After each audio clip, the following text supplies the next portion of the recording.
تبت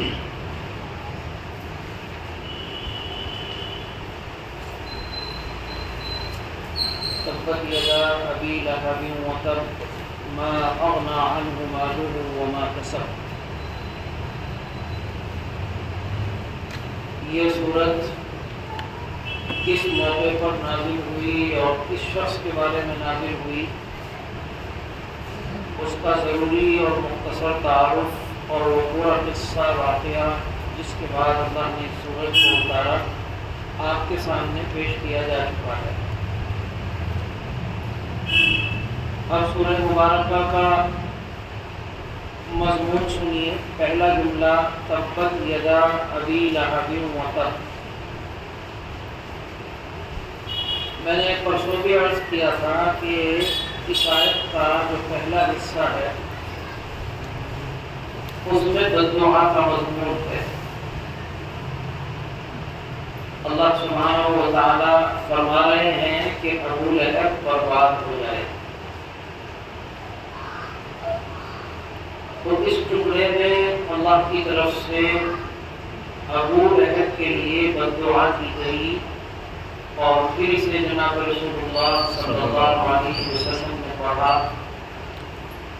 ظاہر ہے جب وہ پڑھ رہے ہیں تو ان کی طرف سے بددعا، مسلمانوں نے پڑھا ان کی طرف سے بددعا، اور اس بددعا کا جو اثر ہوا اس کی تفصیل بھی آپ کے سامنے بیان کی جا چکی ہے۔ یہاں یہ بتانا ہے کہ ابو لہب جو حضور علیہ السلام کا ایک بڑا دشمن تھا، اس کے لیے اللہ نے، اس کے رسول نے، عام مسلمانوں نے بددعا کی۔ تو کسی کے لیے بددعا کرنا کیسا ہے، اس سلسلے میں یہ جاننا چاہیے کہ نبی پاک صلی اللہ تعالی علیہ وسلم نے عام مطلب کسی کے لیے بددعا نہیں کی، اور ہمیشہ آپ نے اس بات کی کوشش کی کہ کسی کے لیے بددعا نہ کی جائے، حتیٰ کہ آپ کے بڑے بڑے دشمن، بڑے بڑے مخالفین، بڑی بڑی تکلیفیں آپ کو دینے والے، آپ کو ستانے والے، ان کی تکلیفوں اور ان کی دشمنیوں کے جواب میں بھی اکثر آپ یہی فرماتے تھے، اللہم اہد قومی فإنہم لا یعلمون۔ اللہ میری قوم کو ہدایت دے دے، اس لیے کہ جو کچھ کر رہے ہیں انجانے میں کر رہے ہیں، انہیں پتہ نہیں۔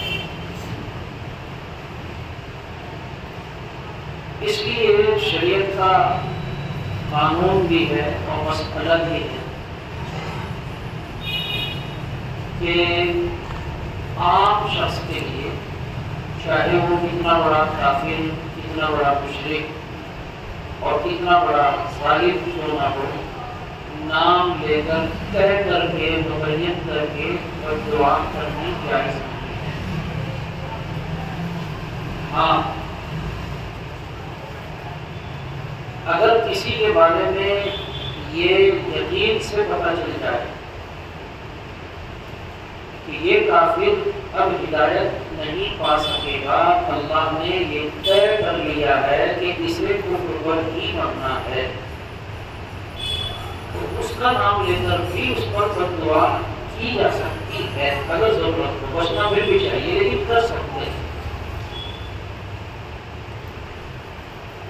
اب کس کے مقدر میں کفر پر مرنا لکھا ہے، کس کے لیے کفر پر مرنا طے ہے، کس کے لیے ہدایت سے محروم طے ہے، یہ طے کرنے والی اللہ کی ذات ہے، اور پتہ بھی اسی کو ہے۔ لہذا اللہ جس کے لیے بددعا کے الفاظ بولے یا کہیں وہاں تو کوئی مسئلہ نہیں ہے، لیکن اللہ تعالیٰ نے بعض کافروں کے بارے میں بھی اپنے نبی صلی اللہ علیہ وسلم کو بتا دیا تھا کہ اس کو ہدایت نہیں ہوگی، اس کو کافر ماننا۔ تو بعض ایسے کافروں کے لیے اللہ کے نبی صلی اللہ علیہ وسلم نے نام لے کر دعا فرمائی ہے. اس کا دکھ کا دو چار واقعات ہیں ورنہ آپ بچتے تھے. تو آج مسئلہ یہی ہے کہ اگر پتا ہو کفر پر یہ مرے گا تو دعا کریے. لیکن اب یہ قوم طے کرے گا جب اللہ کے نبی موجود نہیں رہے جنہیں اللہ بتا دیتے تھے تو اب یہ قوم طے کرے گا کہ کس کافر کے لکھے مقدر میں کفر فرمانا لکھا ہے, کس کافر کے لیے ذکر ہو چکا ہے کہ اسے ہدایت نہیں ملی, کون بتائے گا؟ آپ سے تو پتہ چلے آپ کوئی دلیل نہیں ہوتا. کسی اللہ والے کو کشف ہو جائے, کشف بھی شرعی دلیل نہیں بنتا. کہنے کا مطلب یہ ہے کہ اب یہ جاننے کا کوئی راستہ نہیں ہے. اس لیے اب مسئلہ یہ ہے کہ کسی متعین کافر کا نام لے کر بد دعا نہیں کی جا سکتی. ہم بد دعا کر رہے ہوں, ہو سکتا ہے اللہ تعالیٰ نے اس کے لیے ہدایت بھی رکھی ہو, اللہ تعالیٰ اس کو کسی وقت ہدایت دے دے. یہ تو بڑی غلط بات ہو جائے گی. اس لیے جائز نہیں. یہ خاص طور سے کل تک مجھے ذہن میں بھی یہ بات نہیں تھی کہ یہ بیان کرنی ہے, اور سے آج اچانک ذہن میں آئی. موقع کی مناسبت بھی ہے اور آج کل کے حالات سے بہت سے مسلمانوں کو دیکھا بھی جاتا ہے کہ وہ اس عمل کو بہت بڑا ثواب کا کام سمجھتے ہیں. جیسے بہت اہم کوئی دینی کام کر رہے ہوں, نام لے لے کر پوچھتے ہیں, بد دعائیں کرتے ہیں, اللہ اسے برباد کر دے, خدا کو برباد کر دے. تو اس لیے خاص طور سے اس کو بتانا ضروری سمجھا کہ جائز نہیں. اگر کسی کے لیے بد دعا کرنی ہی پڑ جائے تو عام انداز میں کی جا سکتی ہے. عام کا مطلب یہ ہے کہ اس طرح کے اللہ اسلام کے دشمنوں کو ہلاک فرما, اے اللہ قرآن کے دشمنوں کو, نبی کے دشمنوں کو, مسلمانوں کے دشمنوں کو, دین کے دشمنوں کو, ظالموں کو, بےایمانوں کو, اس طرح کے الفاظ جس میں کوئی طے کر کے کسی کو ٹارگیٹ نہیں کیا جاتا, اس کی گنجائش. یا پھر ایک دوسرا طریقہ یہ ہے کہ اس طرح کہا جائے کہ اللہ فلاں آدمی ہے, اس کو ہدایت عطا کرنا. اور اگر ہدایت مقدر نہیں ہے, تو نے طے کر رکھا ہے کہ اس کو ہدایت نہیں ملی, جو تو جانتا ہے, تو میرے اللہ اس کے ظلم سے نجات عطا فرما دے, اس کا انتظام فرما دے, اس کو یوں کر دے, وہ کر دے. اس انداز سے بھی کہیں نہ کہیں کہنے کی گنجائش ہو سکتی ہے. ہم لوگوں کا جو طریقہ ہے وہ بالکل غلط طریقہ ہے, ناجائز طریقہ ہے. اور میں پھر دوہرا رہا ہوں کہ ناجائز کام کرتے ہیں اور اس کے دین کا کام سمجھتے ہیں اور اہم ترین مسئلہ سمجھتے ہیں. اپنے لیے تو دعا کرنے کی بھی توفیق نہیں اور دوسروں کے لیے بد دعائیں کر رہے ہیں. تو یہ جان لینا ضروری ہے. اور میں پھر دوہرا رہا ہوں اس بات کو بھی کہ ایک گنجائش کا مسئلہ ہے, جائز ناجائز کا مسئلہ ہے, لیکن شریعت کا مزاج یہی ہے. اور نبی کے پاک صلی اللہ علیہ وسلم کا بھی عام مزاج یہی رہا کہ آپ نے اسے پسند فرمایا ہی نہیں. کچھ مخصوص موقعوں پر ضرورت پڑی, جیسے ایک موقع پر کچھ کافروں نے نبی علیہ السلام کے پاس آ کر درخواست کی کہ جی ہمارا پورا قبیلہ مسلمان ہو گیا اور وہاں دعوت و تبلیغ کی ضرورت ہے, ان کو ایمان سکھانا ہے, تو کچھ آدمی آپ بھیج دیجیے. نبی پاک صلی اللہ علیہ وسلم نے 70 صحابہ کو چنا اور ان 70 صحابہ پر کوئی ذمہ داری تھی کہ تو فلاں قبیلے میں جاؤ, وہاں جا کر دین کا کام کر کے آؤ. یہ گنے چنے صحابہ, پڑھے لکھے, حفاظ, حضور علیہ السلام کے چہرے تھے انتہائی غریب مزدور قسم کے، جو اپنے پیٹوں پر پتھر باندھ کے اللہ کے نبی سے ایمان اور قرآن سیکھ رہے ہیں، دین سیکھ رہے ہیں۔ آپ علیہ السلام نے انہیں چھانٹ کر ان کو بھیج دیا، لیکن وہ سازش تھی، اور سازش کے مطابق انہوں نے بے ایمانی کر کے ان 70 صحابہ کو بڑی بے رحمی سے شہید کر۔ ایک بڑا واقعہ ہے اسلامی تاریخ۔ نبی علیہ السلام کو اس وقت ظاہر ہے جو صدمہ ہوا ہوگا، ہم تو اسے سوچ بھی نہیں سکتے۔ تو اس موقع پر آپ علیہ السلام نے ان قبیلوں کے نام لے لے کر ان کے حق میں بد دعا کی، وہ بد دعا قنوت نازلہ پڑھ کر کیا۔ آپ نے سنا ہوگا قنوت نازلہ فجر کی نماز میں پڑھی جاتی ہے، تو پوری قنوت نازلہ آپ علیہ السلام نے اسی وقت پڑھی، اور اس میں الفاظ اے اللہ ان پر نازل فرما اور ان کا انتظام فرما۔ ظاہر ہے بہت بڑا حادثہ تھا۔ یہ بات دو طرح کے واقعات ہیں، ورنہ عام طور سے آپ علیہ السلام نے اس کو پسند نہیں فرمایا۔ بہرحال اس کا دھیان رکھنے کی ضرورت ہے۔ ما اغنی عنہ مالہ وما کسب۔ ابو لہب نبی علیہ السلام کی نفرت، آپ کی دشمنی اور آپ کی عداوت میں جو اتنا بڑھا ہوا تھا، تو اس کے ذہن میں تفکر تھا، اور تفکر کی ایک وجہ یہ تھی کہ اللہ نے اسے دنیا میں بہت سے کمالات کے ساتھ ساتھ مال اور اولاد سے بھی خوب نواز رکھا تھا۔ جیسا کہ میں نے تعارف میں ذکر کیا، مال و اولاد کے گھمنڈ میں مبتلا ہو کر وہ بڑھ چڑھ کر نبی علیہ السلام کے ساتھ دشمنی کرتا تھا۔ اللہ نے جب اس کی ہلاکت کی خبر دی اور بددعا بتائی، اور یہ بھی بتایا وَتَبْ کہ بددعا سمجھو پوری ہو گئی، پوری ہونی ہے، اسے برباد ہونا ہے، تو اللہ نے یہ بھی ساتھ ساتھ فرما دیا مَا أَغْنَى عَنْهُ مَالُهُ وَمَا كَسَبَ۔ جب اس کی بربادی کا وقت آئے گا، وہ ہلاک ہوگا، تباہ ہوگا، تو نہ اس کا مال کام آئے گا، نہ اس کی اولاد کام آئے گی۔ اور بعض روایات میں یہ بھی آتا ہے کہ یہ جملہ اس لیے اللہ نے فرمایا کہ ابو لہب کی یہ عادت تھی کہ نبی علیہ السلام جب تبلیغ کے لیے لوگوں سے ملاقات کے لیے تشریف لے جاتے تو یہ ساتھ ساتھ جاتا اور شور مچاتا، لوگوں سے کہتا ان کی بات مت ماننا، ان کی بات مت سننا، یہ ایسے ہیں ویسے ہیں، ماں بولنا۔ تو اپنی عادت کے مطابق ایک مرتبہ اس نے جب یہی حرکت کی تو ایک کافر ہی اسے سمجھانے لگا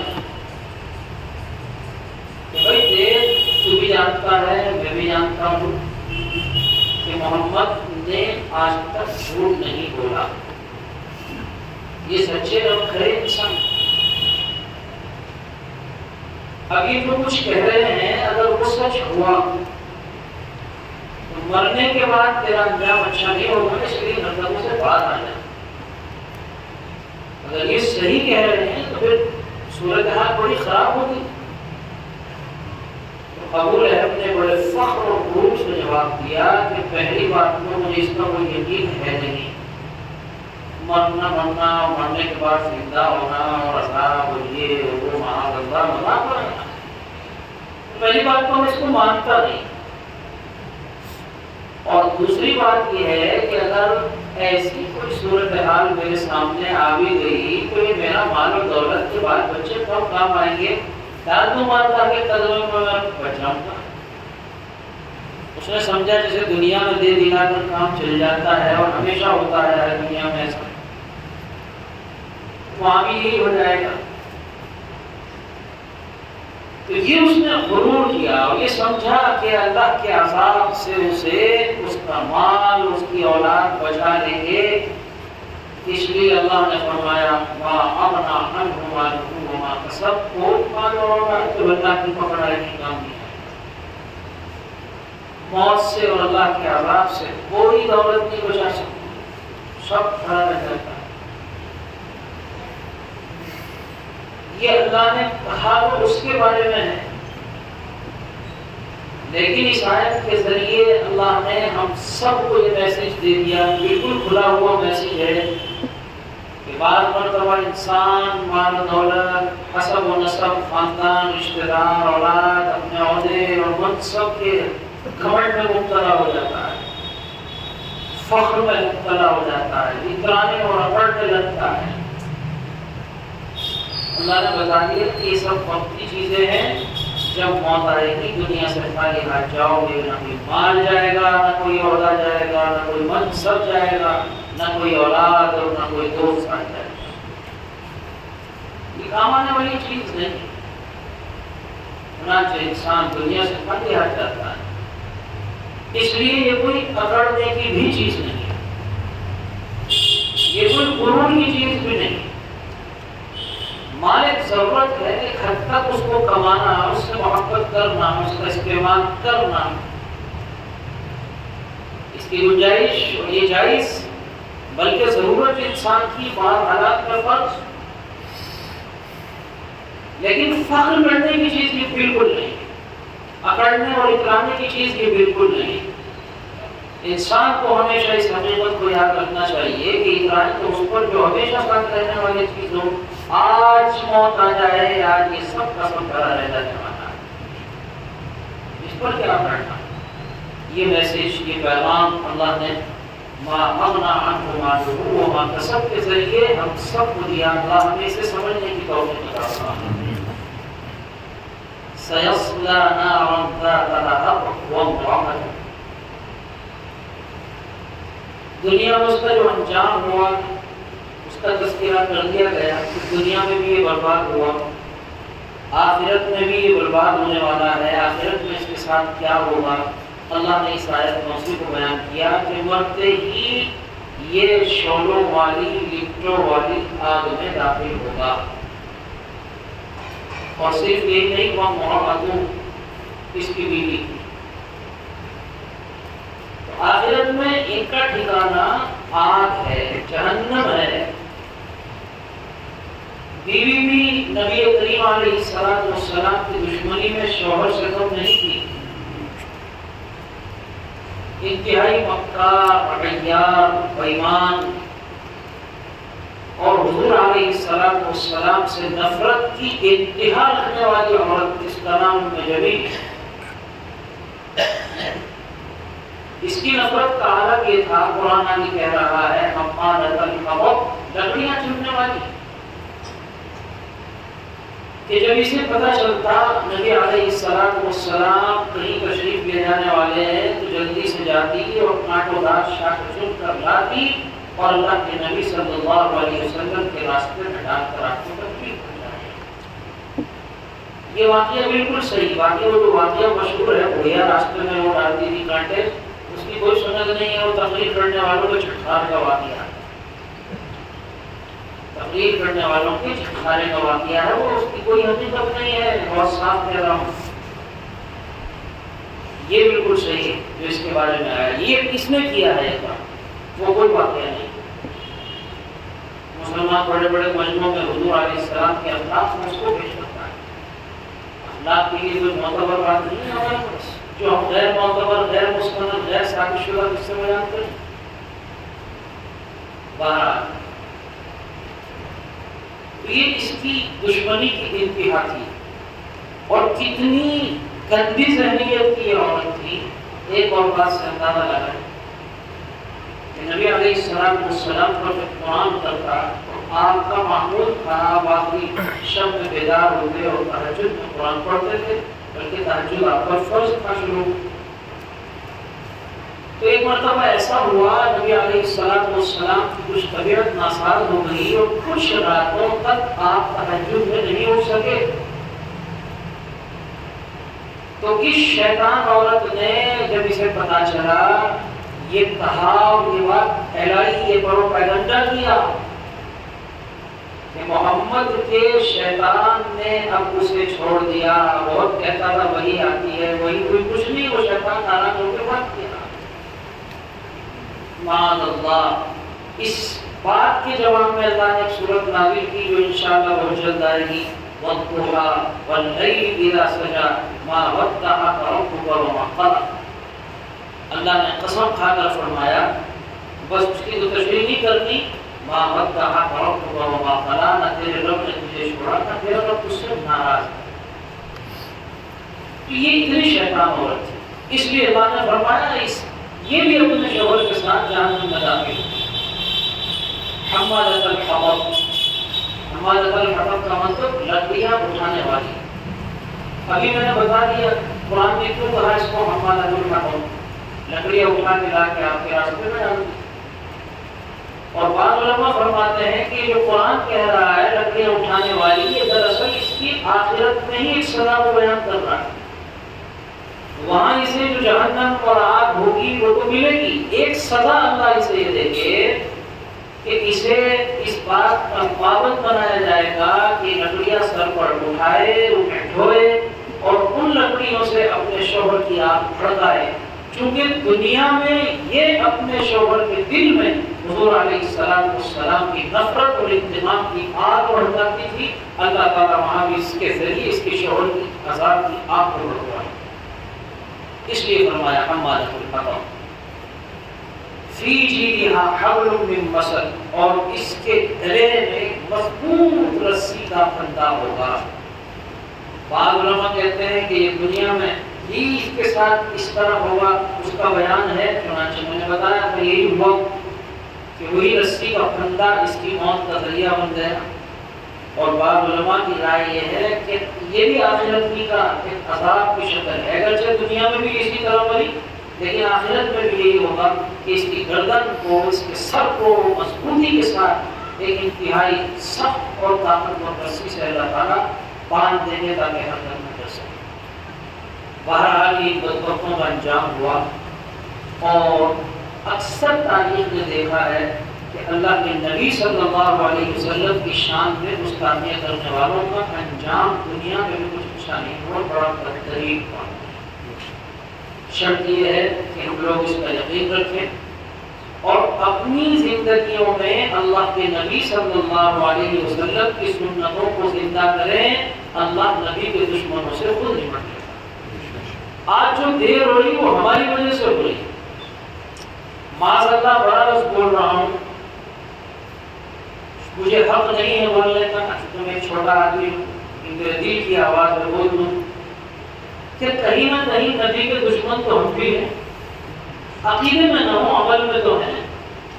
تو اللہ اگر نبی کے دشمنوں سے نمٹنے پر آ گیا تو ہمارا تو بڑا نمبر نہ جائے.